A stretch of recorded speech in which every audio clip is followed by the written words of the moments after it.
What is up, guys? I think it's like, it's like 5 to 11, and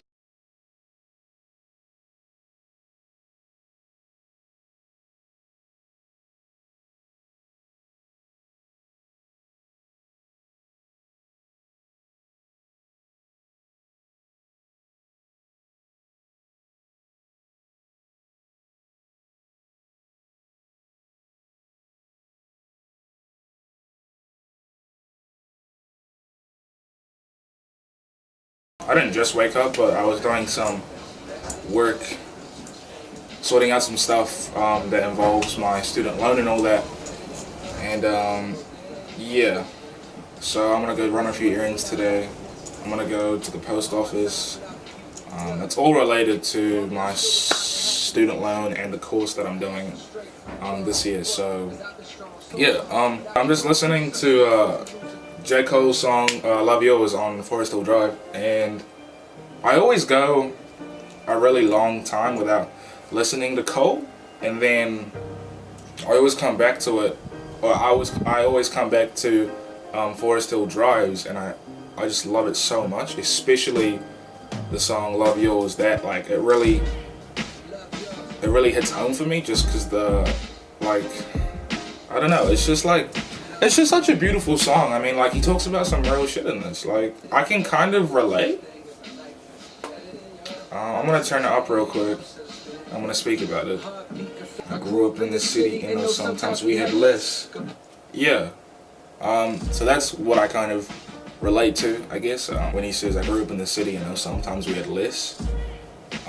Back home, before I came to New Zealand, and even when I was in New Zealand, like, the first couple of years, that was like a struggle for us, like back home in South Africa.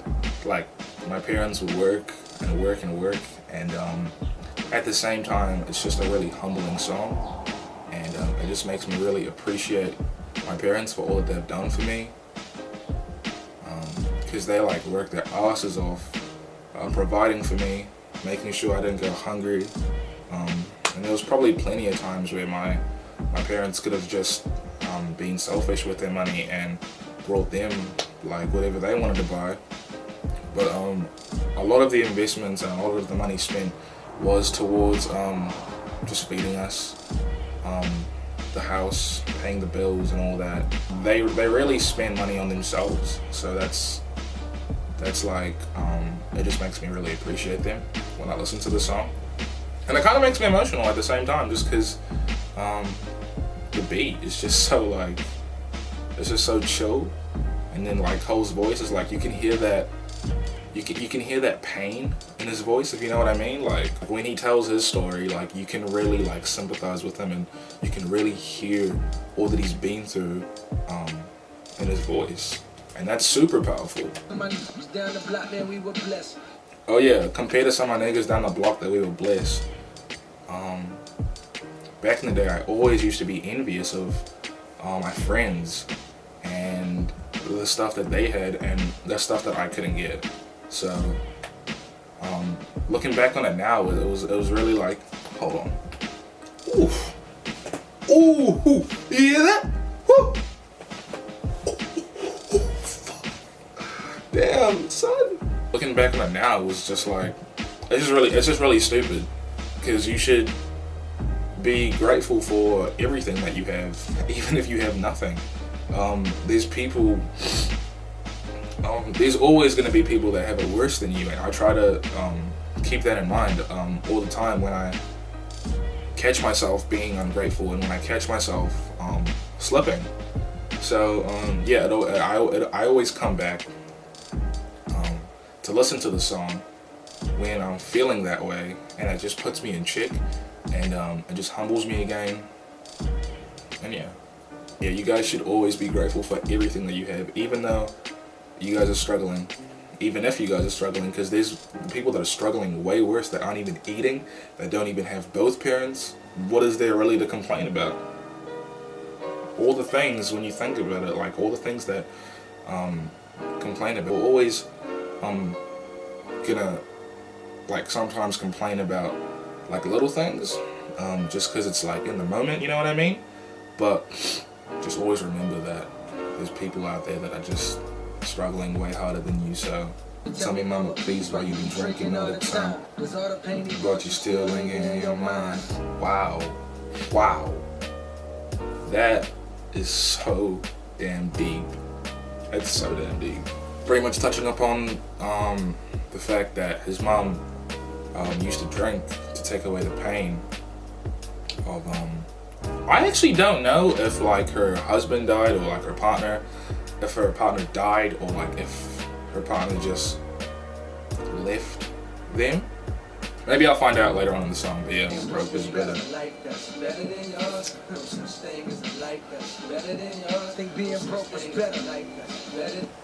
When he says think being broke is better, that's just a lot.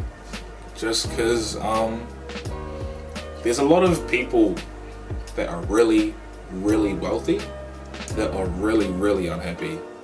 And I respect J.COLE for this because he isn't a materialistic type guy. And it's very, like, I watched an interview and I think he only has like a couple pieces of jewelry, but that doesn't even mean anything to him.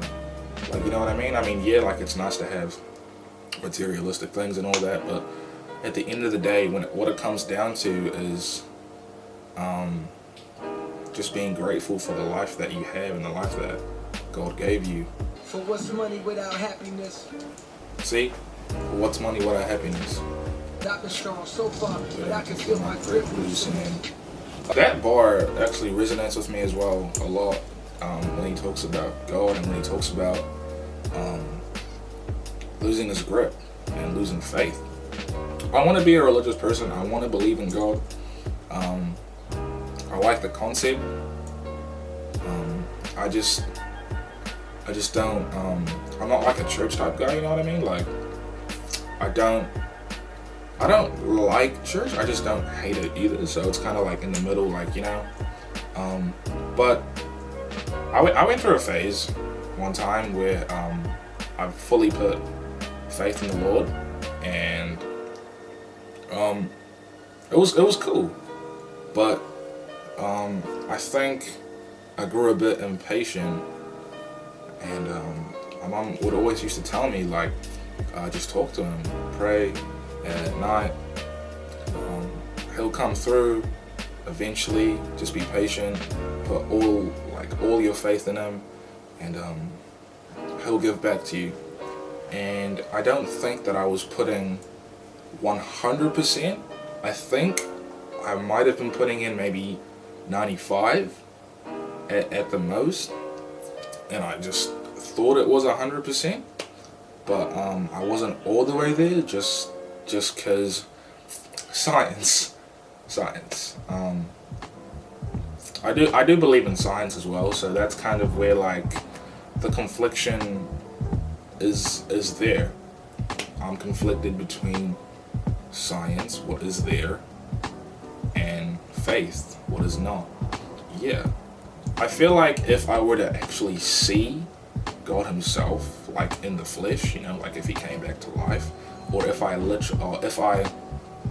had a miracle done, or if I experienced a miracle, then I might be more inclined, or not more inclined, I would definitely be religious, like without a doubt, in my opinion. I can't say that for sure, but I feel in my heart, like I wouldn't have to question it anymore. Like I would just put 100% faith in God. But that miracle, or what I asked God when I went through my phase, didn't happen, and so I grew impatient, and so I just lost faith, and I gave up. I used to have frequent nightmares of like bad stuff like that, and when I put faith in the Lord, all of that went away. So if you think about it, I mean, that's like a miracle in itself, and that was cool. I think I started recording at like 11, maybe even before 11, and that's 11:22 now, so I must have been recording for 22 minutes. I've been recording for more than 22 minutes. Oh my god. Time flies, bro. I swear time flies every time I talk on the camera. It feels like I'm talking for like 5 minutes and then it ends up being like 25. What the fuck? It's crazy. I'm gonna get ready now. Peace.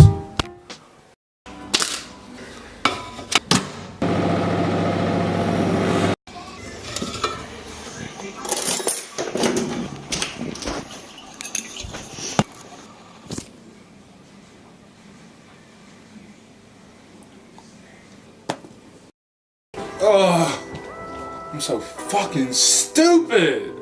Guess what I forgot to bring with me to the gym? I had it packed up and all. It was sitting like right over there in my camera bag, hanging on my door. And I forgot it. Sorry about that, guys. So it's literally like the video is probably gonna be me talking. I train legs, just by myself. And I just walked home. And I'm eating just straight chicken breast just cause oh! I dropped my chicken on the floor. I'm just eating straight chicken breast. I really feel like having carbs right now. I might make me some eggs later and then maybe some rice or some bread. And then yeah. But I made the decision today in the gym fully, like, I'm gonna try my absolute hardest not to slack, but I'm gonna go on, I don't even want to call it a cut, I just want to like be lean. So I'm gonna go, fuck it, I'm gonna go on a little cut. Cause the last time I checked my weight, I was 91, and then like, a couple weeks ago, I checked my weight and I was 99. What the fuck? Yeah, I wasn't tracking at all, obviously. So I'm gonna try and get back down to 90. And if I'm not satisfied, and I probably won't be, I'll try and go down to maybe like 85. Get a bit lean, and yeah. I'm not even worried about a six-pack right now. I just want a flat stomach, just for me. I just want a flat stomach. Because I know that for me, I hold fat in my stomach, and well, that's one of the places where I hold fat the most. Sorry guys, I'm sweaty ass by the way, and I probably look disgusting, but I hold fat the most in my stomach and in my chest, so like pretty much like my whole front half. And then I have to be at a pretty low body fat percentage, and I don't want to do that again, because the first time I actually cut before I started bulking, I got like really like lean, but like skinny lean, muscle lean. So yeah, I lost all of my, a lot of my muscle.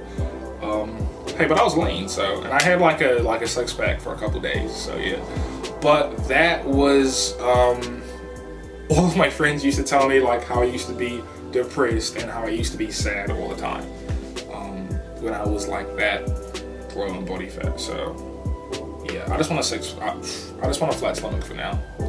But yeah, I'm so tired, man. I'm on my phone now. So yeah, I'm gonna end the video now, guys. Thank you for watching. Next video is gonna be a lot better, and I look forward to seeing you guys there. Also, hold the fuck up, nigga. Hold up. Hold up. Hey. Hey. Hold up. Hey. Hold up. Guys, we're 9 freaking subscribers away from 100 subscribers. Oh, wait. When we hit 100 subscribers, I'm gonna do something special. Just watch. It's gonna be insane. I don't know what it is yet, but I'm gonna do something lit. Yeah. I'll catch you guys in the next vid. Peace. That was weak ass.